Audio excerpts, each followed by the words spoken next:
لماذا يقولون إن الحب أعمى؟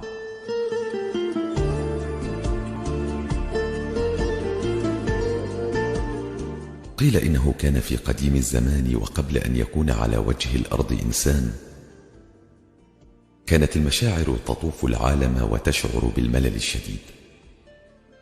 وذات يوم اقترح الإبداع لعبة وأسماها الغماية. وافق الجميع على الفكرة، وصاح الجنون: أنا من سيبدأ العد، وأنتم ابدأوا بالاختباء. ثم اتكأ على جذع شجرة وبدأ بالعد. بدأت جميع المشاعر بالاختفاء.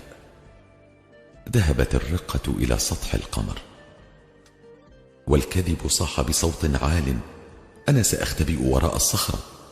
فذهب واختبأ بقاع البحيرة. وصل الجنون بتعداده إلى 60. كانت قد أتمت جميع المشاعر اختفاءها ما عدا الحب. وكان هذا غير مفاجئ بالنسبة للجميع، فهم يعلمون كم صعب إخفاء.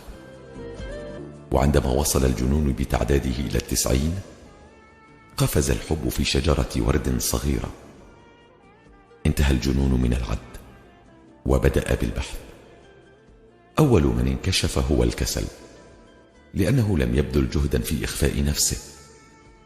وخرج الكذب مقطوع النفس من البحيرة، وأشار للرقة أن تأتي من سطح القمر. ووجد الصراحة قد تعثرت في مشيها، وأقبلت السعادة مشرقة المحية، وجاء الأمل من خلف الغيوم، وتقدم الحنين بأناقته وعطره الأخاذ. وجد الجنون كل المشاعر إلا الحب، وكاد يصاب الجنون بالإحباط واليأس في بحثه عن الحب. فانزعج الحسد من الحب وهمس في أذن الجنون: إن الحب مختبئ في شجرة الورد الصغيرة. فأتى الجنون بعصا خشبية أشبه بالرمح، وبدأ بطعن شجرة الورد بشكل طائش، ولم يتوقف إلا عندما سمع صوت بكاء يمزق القلوب. فظهر الحب وهو يحجب عينيه بيديه، والدم يقطر من بين أصابعه. فصاح الجنون: يا إلهي، ماذا فعلت؟ كيف لي أن أصلح غلطتي؟